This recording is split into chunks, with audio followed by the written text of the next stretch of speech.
This podcast is brought to you by SeatGeek. Gunners R Us podcast is brought to you by SeatGeek, and our promo code is TBA Wrestling. That is TBA Wrestling. Put that in the promo code for $20 off your first purchase.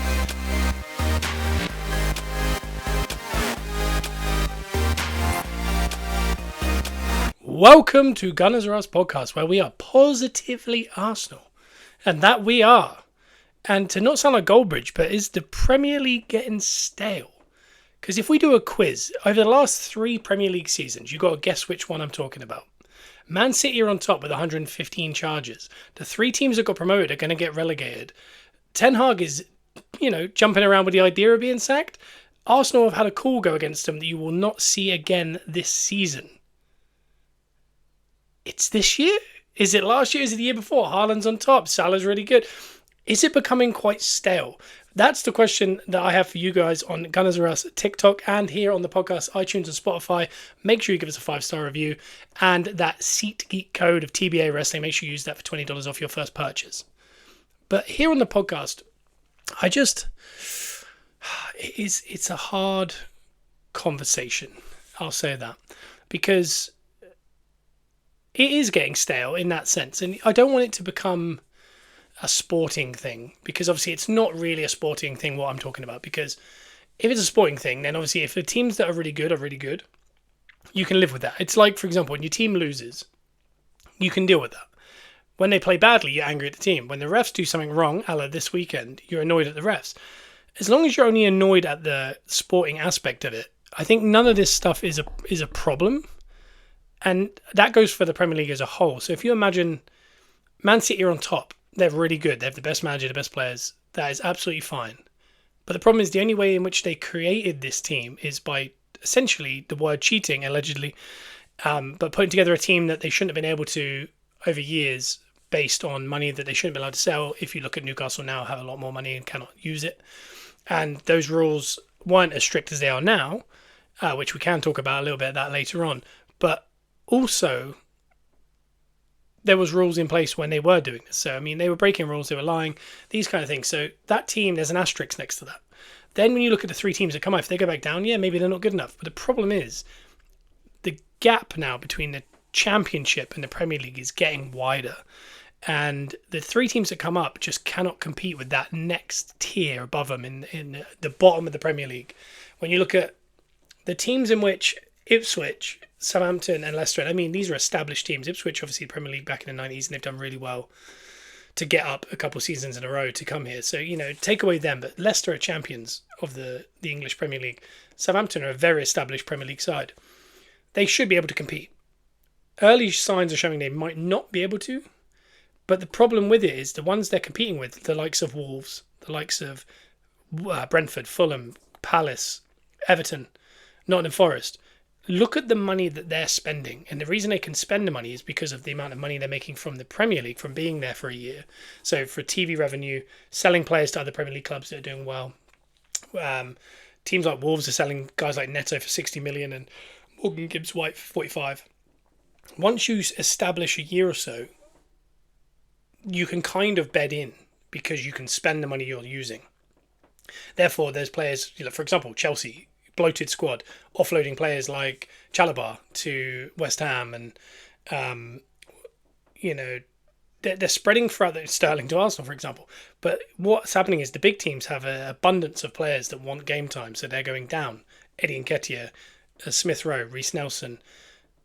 So therefore, they're now strengthening even the teams that aren't going to get relegated, but the ones that are stopping the newly promoted teams from staying up, and for establishing that money. So that's what I mean by it's not sporting. It's not that they're not as good. It's just they cannot spend the money that the teams above them are.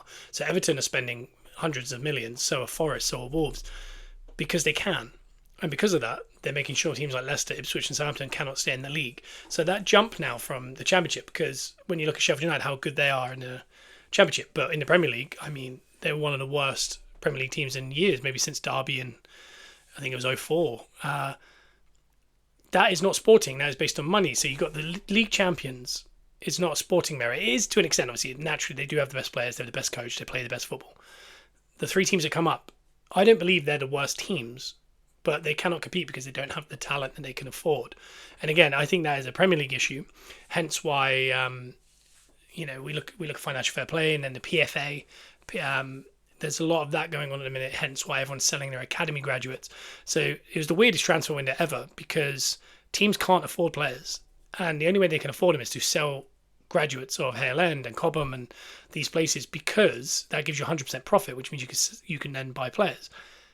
What this was brought into was to create a level playing field. It's actually not. It's actually just meaning that players never get through to the teams that they want to play for, or they played for all their lives. So that is another thing that could be looked into.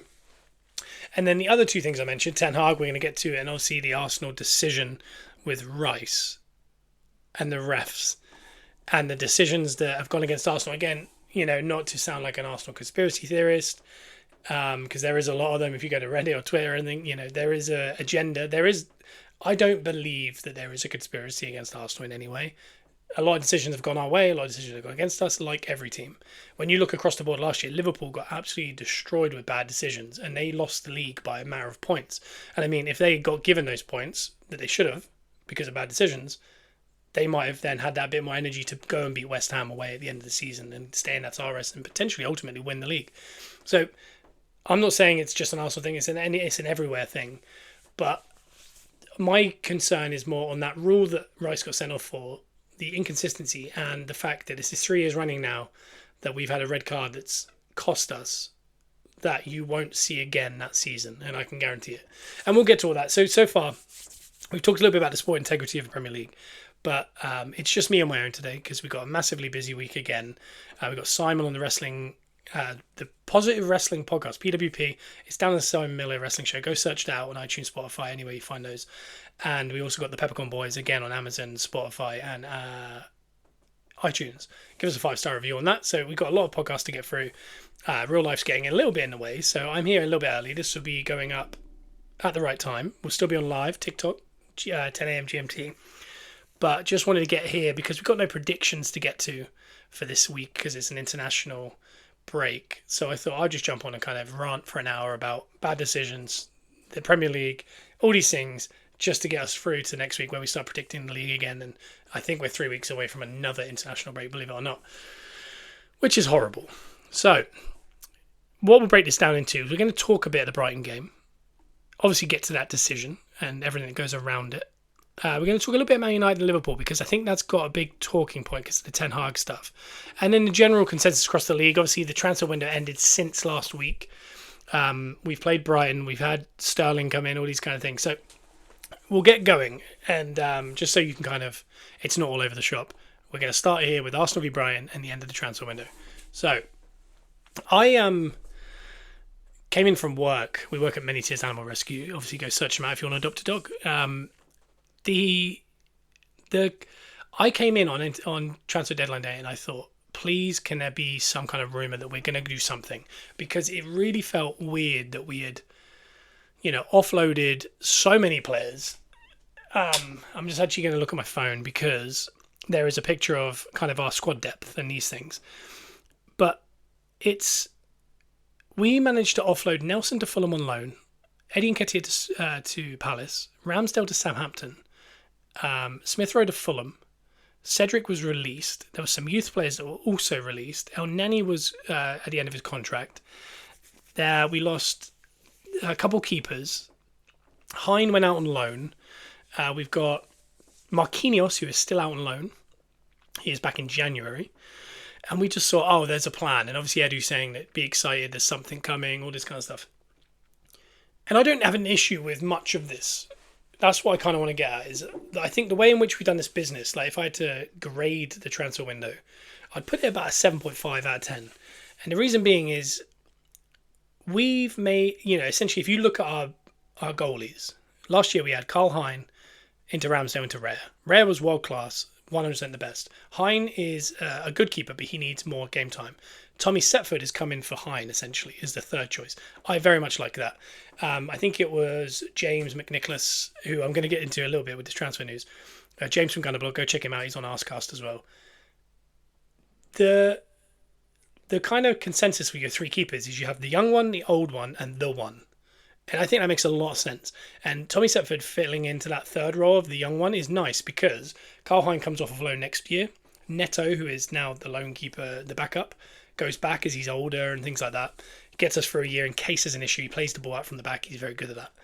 But Tommy Setford now, we could learn a lot from him. Is he good enough? Is Carl Hein loan deal really good? If Carl Hein goes away and does an unbelievable job, he comes back and sits in that secondary thing behind Raya. And Tommy Setford is the young one still working towards. Then next year you have a really nice balanced three with Raya, Hein, and then Setford. But because we need that extra year's experience, they've moved him around a little bit. Setford's third. He's going to play probably for the under-21s a lot. And then you've got Neto, who we've brought in from Bournemouth on loan. He's about older, 35, 36, I can't remember exactly. Plays the ball out from the back. He's done it a long time in his career. Very much a rare type. I don't think he's a title challenging keeper, but he could certainly take over some Champions League games, Carabao Cup, albeit he's been cup tied from the Carabao Cup, but the FA Cup is right there. I'm going to be honest, I think Arteta plans to play Raya in every single game, touch wood, unless he gets injured, which is what he did last year, even with Ramsdale behind him. So with Neto, I think his intention is a goalie can play every 3 days and they're not going to get tired, which I don't necessarily mind. I think Raya probably like playing that often because I think it keeps you more kind of tuned in. Because goalkeepers can, especially with Arsenal, sometimes there's not many chances. You kind of phase out in games. But he literally, Ramsdale talked about it on podcast last year. Maybe it's kind of keeping you in tune for the whole season is playing every 3 days. You're never really having a week off and getting out of your eye out, if you know what I mean, if that makes sense. So realistically, if you look at it, would I rate that as being, if we're going by higher or lower, is our three keepers stronger or worse than last year? I would say it's exactly the same because I don't think Neto's as good as Ramsdale as a keeper, but he's better with the feet. I think Setford is a really exciting young keeper and Hein is a really good, exciting keeper. Raya, I think, is a year on and he knows he's number one. We had to go through the first 4 or 5 games with Ramsdale, then Raya, then there was the kind of friction from the fan base because we weren't sure what was going on. Then Ramsdale had to come in for certain games like Cup and Brentford and all this kind of stuff. So it wasn't set, whereas Raya knows he's number one. He'd probably play every single game. So we're probably going to get a better Raya, and he won the Golden Glove last year. So if anything, I'd say it's even, if not slightly better. I know it's weird considering we lost Ramsdale, but from the whole, mess that we've made with the goalies to an extent, we bought Raya this summer for 27 million. We bought Setford. The money that we spent on them is what we sold Ramsdale for. So money-wise, we're evens. So when you look at that, stay even, but also make people happy. Ramsdale needed football. Setford was ready for a big opportunity. Neto's going to enjoy that. Raya's happy. Everyone's kind of happy, and to come out with zero on the money, and also Neto money-wise will be on with the loan. Kind of splitting it with Bournemouth is a lot less than Ramsdale, so we've actually saved money overall. Obviously, we've added Raya's wage to what we paid Brentford last year, but I'm fairly sure we covered the whole of his wage last year. So the wage bill is down, the money is in evens, and I think we're about even on talent. And I think it's a long run. I think we're going to be talking about keepers next summer, which unfortunately is not what we want to be doing because there's just so many keepers this summer. And I did see a stat that since Arteta's been there, he spent pretty much the same amount of money on attackers than he has goalies, if you don't involve Havertz as a forward, because we did buy him as a left eight, even though he is going to be a forward now. So that is a little bit of a worry. But if you remember when Pep came into City, there was a few years there, he went for a few keepers, and he wasn't happy until he found Ederson, and then he kind of settled, and then he worked through how many defenders did he buy before he started buying attackers? So there's some similarities. Then when you look at the defence, we haven't ended up losing Kivior or Zinchenko, which we expected, because we were expecting to have 7 defenders next year. We've ended up with Tierney back off of loan, but being with the squad. And we lost Cedric. So essentially Tierney replaced Cedric, and then Calafiori's come in to bolster an already formidable defence. And Timber is back from injury. But the only problem is obviously Tomiyasu is out with an injury, and it seems like it's going to be a couple months with that one. So when you look at the depth across our centre-backs, you've got Saliba at right centre-back, but Kivior can also play there. Gabriel can play left centre-back, but he also has Kivior and Calafiori. And obviously Ben White and Tomiyasu can also play centre-back. Left back, you've got Timber at the minute, who seems to be taking that spot for now. Calafiori and Zinchenko as his backup. Ben White is the right back with Timber and Tomiyasu as his backup. And that is not even involving Tierney, who I don't know what we're going to do, whether it's going to be is his injury long enough that we're going to get through to January and then put him out, send him out on loan? Because I don't think we're going to get a fee. I don't really know what we're doing with Tierney, but essentially we're one defender up on last year, whereas we thought we were going to be two down. And I mean, even if you include Tierney, he's a world-class player. That is 9 of the best defenders you'll find, and we've put them all together. The money-wise, obviously Tierney loan deal was being covered by us anyway, so money-wise that's not a problem. But we've Cedric was on massive wages and Calafiori's on less, believe it or not. So we actually wage bill in the defence is lower, but we're 44 million down on Calafiori, which we'll get to in a second because obviously Smith Rowe has brought in us some money, so is Eddie Nketiah. Eddie and Smith Rowe essentially paid for Moreno and Calafiori. So overall, we're fairly evens. But if we move into the midfield, this is where it gets a bit dicey because I think the plan now is to have Rice, Moreno, and Odegaard as the midfield. And then your backup for Moreno is Rice or Ethan Nwaeri. Odegaard is the right 8/10 playmaker. His understudy is just Ethan Nwaeri. No one else can really play that. I've got a feeling that he might play Havertz here and there, but that is very light. And then Rice is the 6, who's also an 8. And his backup is Partey and Jorginho. And obviously, Jorginho played a lot of last year. And then when Partey was fit, Jorginho did not play much, which was odd.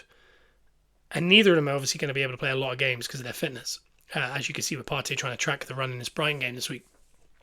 But they're both world-class players. They're just older. So the two of them almost make a one whole player. So it just looks a little light. We've got Lewis Skelly and Saladin on the bench as well, youth players that could play left back and right 8 and left 8. But it's very thin because obviously Vieira's gone out on loan and we've lost Smith Rowe. And then up front we've now got Martinelli and Trossard on one side, Saka and Sterling on the other side, and Havertz and Jesus down the middle. Again, we know that Trossard can play down the middle, we know Martinelli can, we know Sterling can play both sides. So there's options there, but if you look at that, we've lost Vieira, Smith Rowe and Nelson. 3 academies. One plays the left side, one plays the right side. The other, well, 2 of them play right side technically, and we've replaced it with 1 Sterling. And I'm not actually mad at this. I know people think we're a little light, but they're not going to get the game time. And I mean, Jesus, by the way, can also play across the front 3. Saka's understudy being Sterling is huge because Sterling's 29. He's world class. His stats are unreal across the board. Even last year at Chelsea, he got 20 goals or assists combined in that bizarre Chelsea team that was all over the shop. So put him in a team that's functioning. I mean, he even if he pitched in with, if he gets 10 goals this year coming from a guy who's not going to be starting most games, and let's say 10 assists, we'd be very happy with that. That is a massive return. And the deal they've done there is even better because there's no loan fee, there's no obligation or option to buy. And they are covering, I think it's 100 or 200 grand of the wages, and we're covering the rest. So essentially, the wages that, let's say, Eddie was on is essentially what we're paying Sterling for the year, and there's no strings attached just this year. And again, if he absolutely destroys, I reckon we'd probably get him for 20 million next summer if we really wanted to. But Eddie made it pretty known that he was not the goal and never was, but an opportunity became a thing. And he said because basically we had 2 massive targets this summer. Neither of them happened and we couldn't get them done. And we know one of them was definitely Sesko because before the Euros we put in a bid, it got declined. He then signed a new deal, which I think is smart for his development because we saw in the Euros he maybe not ready, and that would have been in a slight, I don't think he would have come in firing for us like maybe a Gyökeres would, or obviously Osimhen, and we can get to Osimhen, or anyone like that. The other one, it seems to be, it was Nico Williams. There is a chance it was Bruno Guimaraes and it was a different position, and Moreno was actually the pivot from where we were going. But it seems that we want Sesko and Nico Williams. Could that happen next year? Yeah, because they both pretty much pledge their future, which is usually the kiss of death before a player leaves. So next year we could be easily looking at a Havertz and Sesko duo, because I would have thought we'd sell Trossard and Jesus, which, if this, the reasons to believe that the Saudi deal actually did come in this week for Trossard for 35 million, which is massive money. And I'm going to be honest, I think if that came in January and there was an option to get someone, I think they would have taken that, because if we get through to next summer and we do try to move on for him, because He is 30, going to be 31 before next summer. I think he should stay. I think he's a world-class player. I don't know where this is. Everyone's like, oh, maybe we should have taken that money. Whereas last week we were literally moaning that we're getting rid of all these players and not replacing them. To do that outside of a transfer window would be absolutely crazy. But I think Jesus and Trossard could fetch us close to 50 million combined next summer, which will go massively towards a Sesko deal. Nelson come off loan, Vieira come off loan. Wonder if we can get fees for them. Sterling would go back. But it would mean that if we got rid of Trossard and that, we would have Martinelli, Saka and Havertz. That is it. That would be the whole front three with no backups if we were to move on the players that were on loan and get rid of Jesus and Trossard, which would mean you'd have to then go get a few players. So I think it would be Nico Williams and Sesko in their perfect world. I don't know if they're going to be able to get Nico Williams. But the other option, I think, is Adingra from Brighton, who did get on against us this week. Adingra, I think, is just a really smart player. Seems like someone that Brighton, with Minter and Matoma, they're not going to get back in the squad as easily, but I think he's world class. So he could be someone who may be on the lighter schedule. So, like, you know, if you added Adingra and Sesko and you kept Trossard, I think that would be also a step up from even this year where we are. But looking at our midfield, yeah, Moreno is going to be out for it looks like 2 months because Gabriel landed on him and he's broken a bone in his shoulder or collarbone or something. It's not clear, but it seems pretty clear he's away for 2 months, which, with the Rice sending off, leaves us with an Odegaard, Jorginho, Partey midfield for the North London derby, and then playing Partey or Jorginho again, but with Rice back for the week after with Man City, which is horrific. But the end of the transfer window, I just want to kind of clear that up. That's why I give it a 7.5 out of 10. I think they did so well to get rid of, I don't want to say Deadwood, but players that were not going to play, and they've actually been very ruthless, which we haven't in the past, to get rid of.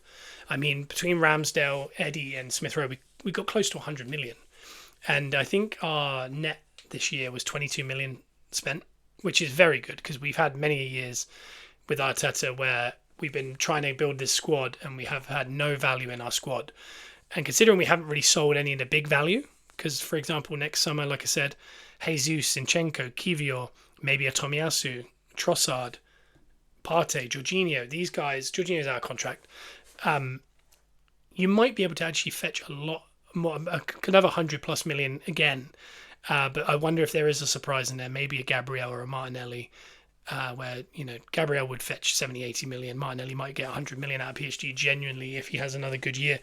I hope they don't, but at some point you do have to sell a first team member. It's the closest we've got in many years. But we do actually have value. And when you look at the value chart across the world football, we have a very high value, but we aren't selling the players with the value. But this is the closest we got this year. So that's why I give it a 7.10, 7.5 out of 10. I spoke to James from Gunner Blog. I did reach out to him. He did a tweet that said, I can't remember exactly the words, but it was essentially like, hang on, you know, and he kind of said, we've kicked out at 2. It was about 8 o'clock where I thought nothing's actually going to happen. And we look super short. And Eddie hadn't been announced, and nor Nelson, but we knew that they were going to be leaving. And we started to think, are they going to pull those 2 deals because we can't get someone, which I think they were going to if we couldn't get Sterling, because otherwise we would have been like 5 players for the front 3, which is mad, and 4 players for the middle 3. So all of a sudden it's like you get one injury, or for example right now, an injury and a red card, we're down to our second string already, like massively, right before massive games. So, but he said, hang on a little bit, and that was the Sterling deal. And do you know what? Seeing him come in, he looks extremely happy. He's a London boy. He's not played for a London club that he's kind of got on with. I actually have a very good feeling, but I also did have a good feeling for Williams, so don't hold me to that. But Sterling is, I think, a very good player, and I think in a great setup, he's going to be good. He's going to work hard. He understands Arteta. He understands that kind of ethic you need for a top team. He knows how to win things. I mean, giving Saka a break is huge. That is almost worth whoever comes in. And the fact that it's someone as good as Sterling is very important for Arsenal. So 7.5 out of 10. It was exciting. I wish there was a big surprise like a Nico Williams or something, but I feel very happy with the money we gained, and I think it's close to $1 million a week we've saved in wages in the way in which we've changed the squad. So as far as FFP and stuff like that for next year, I think we're in very good standing that we could spend big next year. But annoyingly, maybe they're seeing it as this is Pep. It's his last year probably. Haaland might move on. Van Dijk and Salah might move on from Liverpool. maybe this year is a write-off to an extent, and they're kind of using it as a year just to kind of gel, get everyone together, and then go big next year when Liverpool have to kind of reshuffle the pack. City don't know what they're doing because players might leave. Rodri will go to Madrid, and Haaland might go somewhere. All of a sudden you go, oh, that next year's the year, and then we add all these top players. So I wonder if, obviously they don't want to not win the league, but they know that it's going to be very hard, but next year might be the year. I don't know. Arteta is also out of contract in the summer, and that would be something we have to get done shortly, and he's kind of alluded, once we had the transfer to business done, we'll talk about him. But I don't have any worries that he's not going to get extended. But extended usually is the kiss of death before everything goes wrong.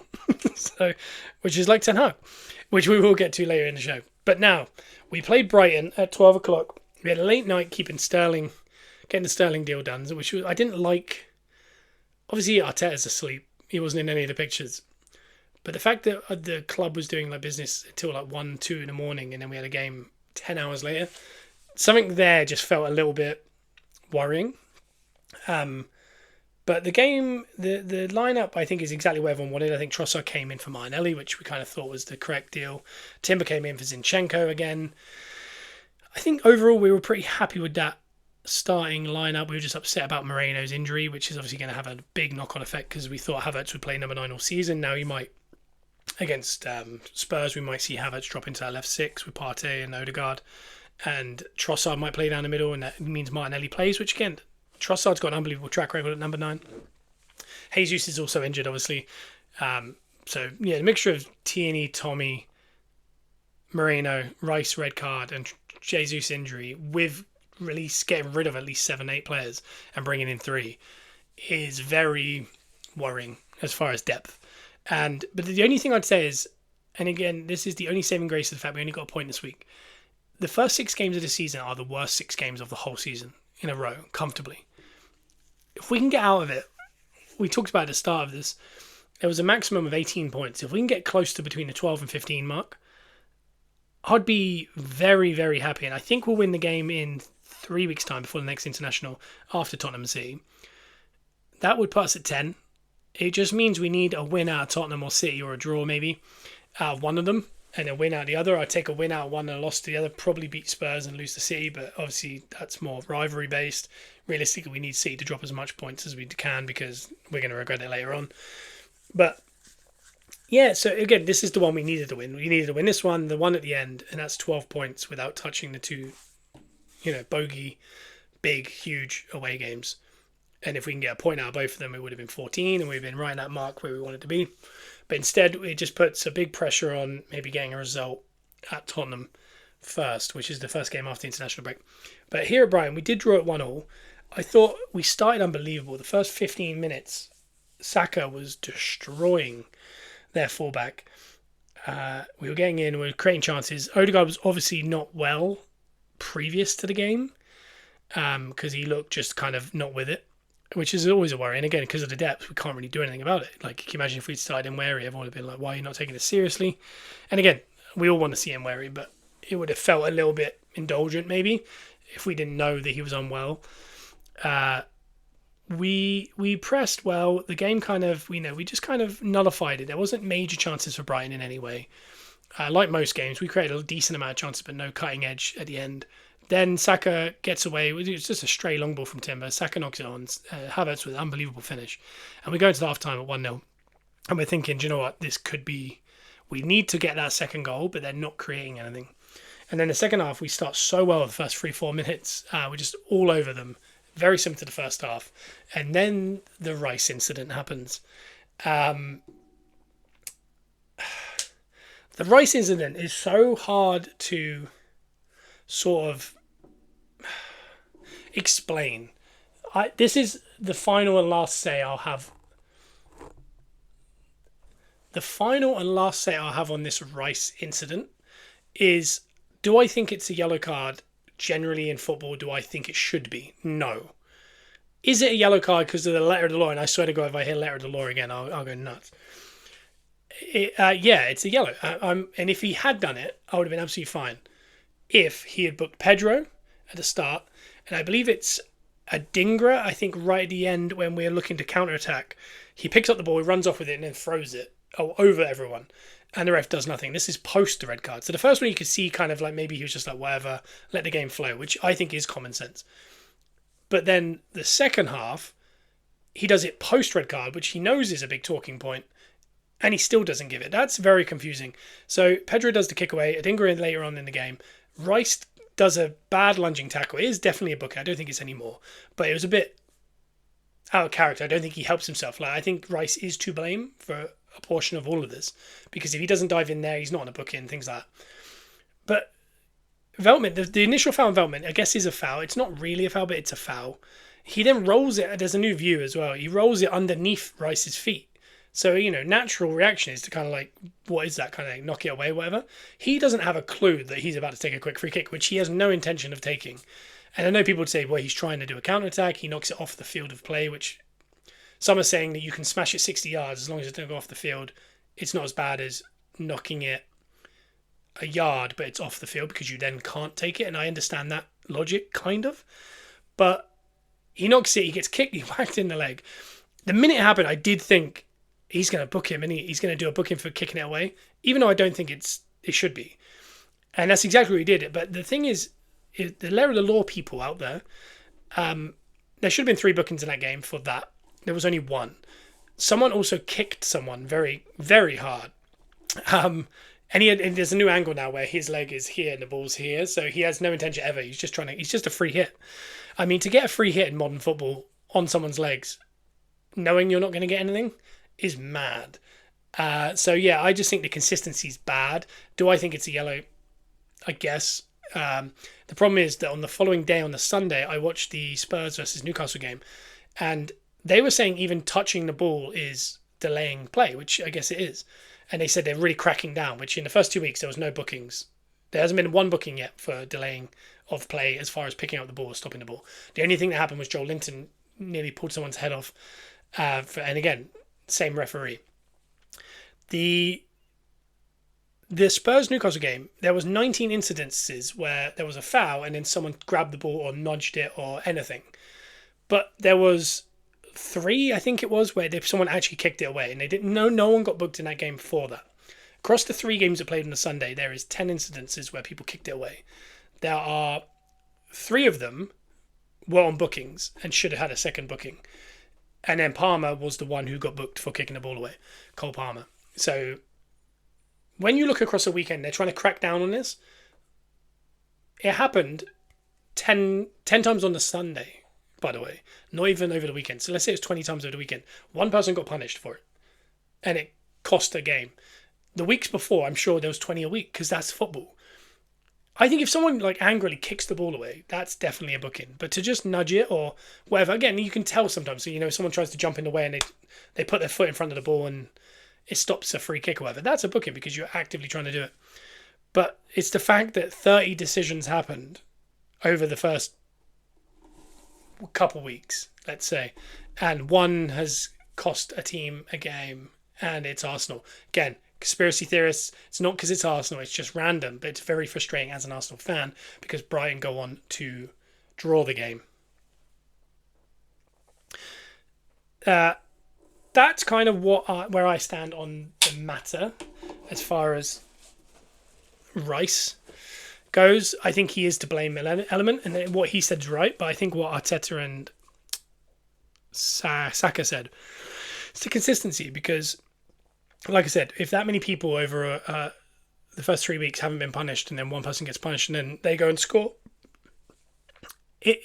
when we're looking at fine margin, like in regular seasons when I was growing up, this wouldn't be a problem. We've drawn a game. We got 7 points out of 9. That's still very good, especially when we had to go away to Villa. But it's the fact that at the end of the season, this happened last year, we drew to Fulham at this point last year, 2-2.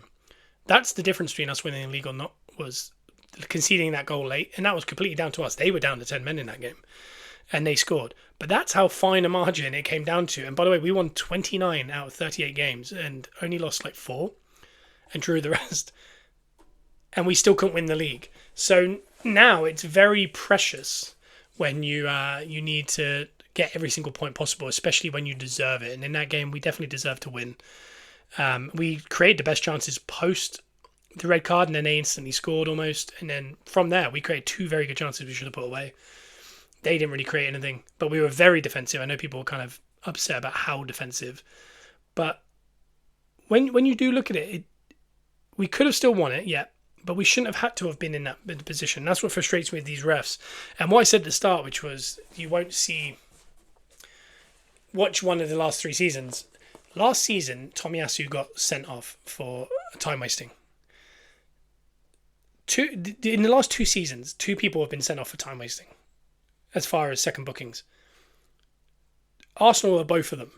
Arsenal are in the top 2 of the teams that, with City, that we want the ball the whole time. We want the ball in play all the time. And we actively want to win every single game.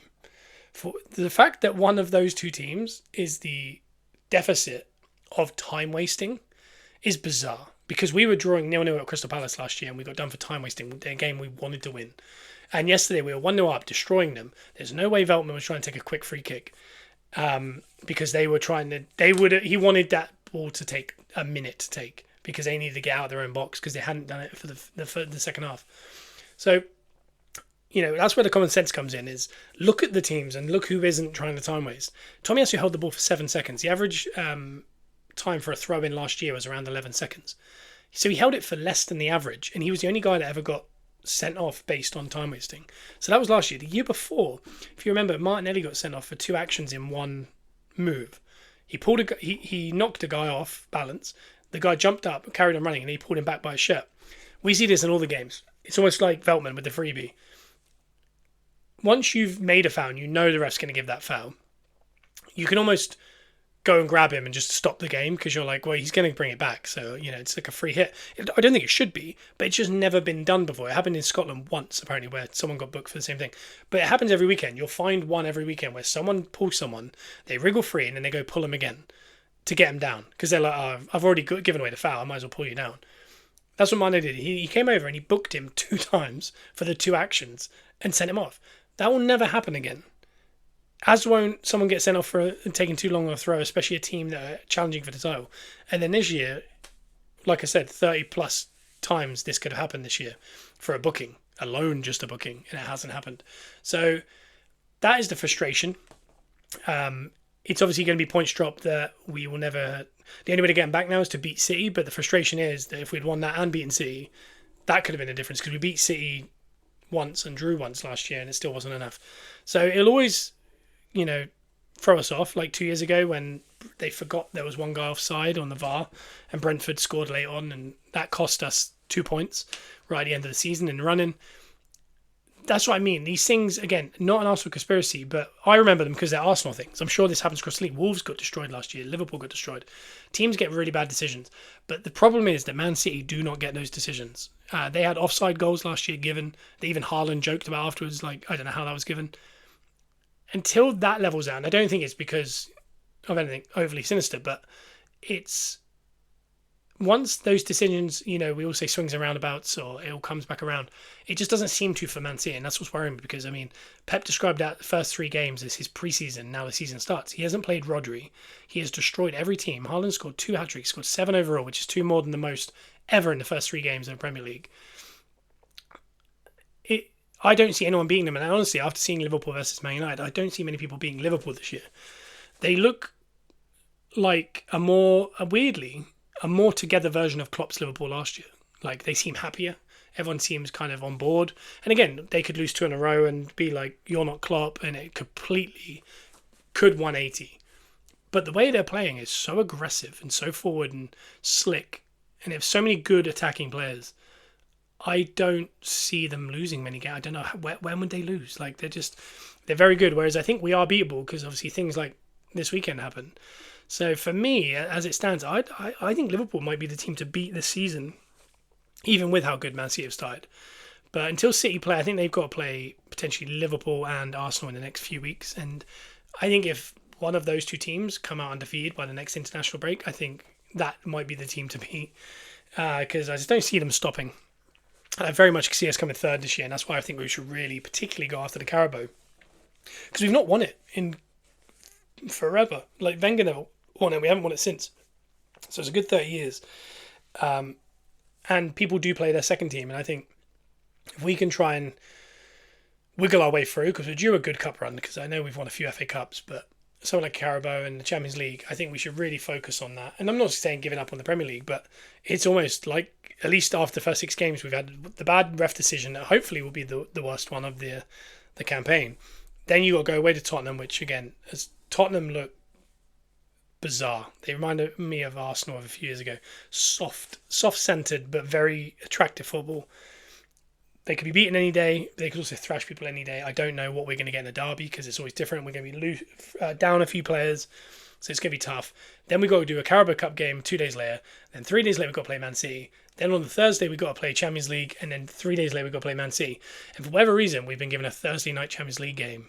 And City have been given a Wednesday before the away game. So they're home on the Wednesday and the Sunday. We are Thursday, Saturday, Sunday. And we're away in Italy and away in Manchester. So, you know, deck stacked against us. We got to get through that game, through that Champions League game, and then through the following Premier League game, and there's another international break and another breather.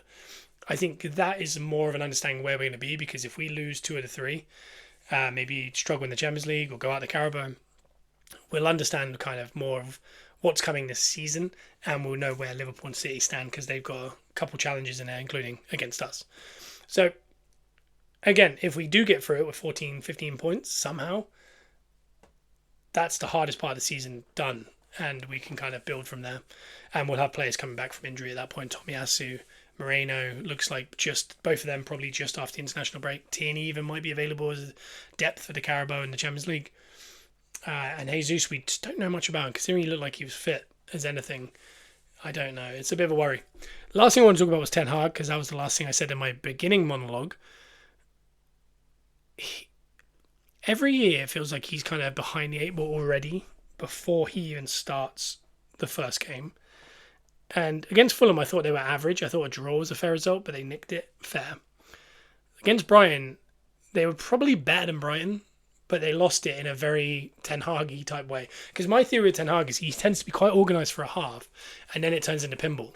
And he just goes, it's like a gamble. He goes, oh, we're now going to go basketball match, and whoever comes on top wins.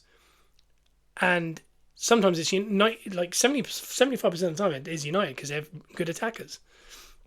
And that, you know, because they've paid 700 million for all these players, and that is better than usual half the Premier League. So they tend to come out on top, and people go, oh, okay, they've won a lot of games. But eventually that's all going to go the opposite way when teams kind of figure that out and go, oh, we're not going to fall for it. Because I don't think there is any structure. And I mean, the fact that Slot looks so... Again, he took over a really good team. But it's a really hard job. We've talked about with Ferguson and Wenger and that. To take over a squad from a manager like that is really hard. And it usually takes a while to settle in. And he settled in very well. And you can see the style of play. You can see the Brighton's new manager's style of play.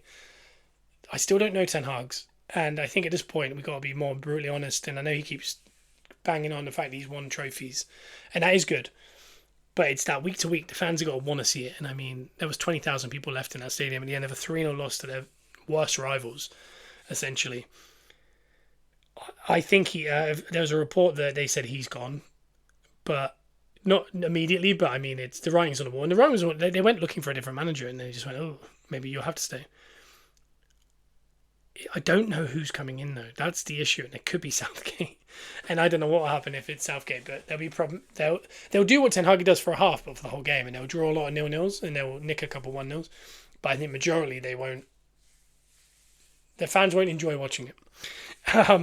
But no, so yeah, the season is started very much like the last 3. Like I said at the start, Man City on top with 115 charges. Liverpool play aggressive attacking football. Ten Hag is in and out. We don't know if he's leaving or staying. Arsenal got a funny decision that we won't see again this decade. And the 3 Premier teams are probably going to go down. That is the Premier League rundown for the first 3 weeks. And we're going into an international break. Next week we'll come back with the predictions for the following week, which is the North London derby. So it's a big one. Make sure you follow us on Gunners Russ on TikTok. Give us a 5-star review if you're listening to us on iTunes, Spotify if you haven't already. And use TBA Wrestling SeatGeek code. The predictions as stand. After the first 3 weeks going into the international break, it is very tight. I'm on 13, Joe and Simon are on 14. Simon had a really good week this week. He got, I think, 6 out of 10, which is mad because he's notoriously bad. As you remember last year, and he self-admits to that. But that has been an episode of the Gunners Rust podcast. I hope you enjoyed it. Joe will be back next week. A bit of life getting in the way and multiple podcasts. Like I said, go download those other podcasts. But we will see you next Wednesday when we are preparing for a North London derby. And obviously on TikTok, GMT, 10 a.m. GMT. What else have I got to say? I think that's it. Bye-bye.